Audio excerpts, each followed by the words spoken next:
আসসালামু আলাইকুম দর্শকবৃন্দরা। আজ আমরা চলে এসেছি চট্টগ্রামের একটি পাহাড়ি অঞ্চলে, যেখানে এই দুই বোন মিলে এই গরুটি লালন পালন করে থাকে। তারা একে শুধু পশুই নয়, বরং নিজের একটা পরিবারের অংশ হিসেবে মনে করে। তারা গরুটিকে মায়ের মতো করে যত্ন করতে থাকে। তাদের যত্নের মধ্যে কোনো কমতি থাকে না। এখন সকাল 9টা বাজে। এরই মধ্যে আমরা চলে আসলাম গরুটিকে দেখার জন্য।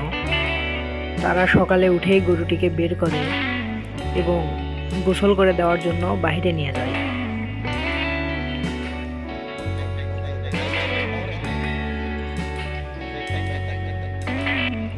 এই দুই সুন্দরী মেয়ের জন্য যেন গরুটি বেশি মূল্যবান। তারা গরুটিকে অনেক ভালোবাসে এবং সবসময় যত্নে রাখে। এই যমজ দুই বোনের নাম লিলি এবং আরেকজনের নাম বিলি। এরা এবার কুরবানি ঈদে এই গরুটিকে ভালো দামে বিক্রি করতে চলেছে। তাদের কোনো ভাই বোন নেই।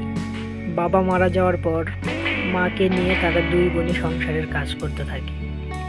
তারা প্রতি বছর এরকম একটা দুইটা করে গরু পালতে থাকে এবং এ দিয়েই তাদের সংসার চলে যায়। তাদের থেকে আরও জানতে পাই এই গরুটির নাম জিল্লু। তারা সাকিব খানের বরবাদ মুভি দেখার পর থেকে এই গরুটির নাম জিল্লু রেখেছে। দর্শকবৃন্দ, আপনারা দেখতেই পাচ্ছেন জিল্লু কত সুন্দর।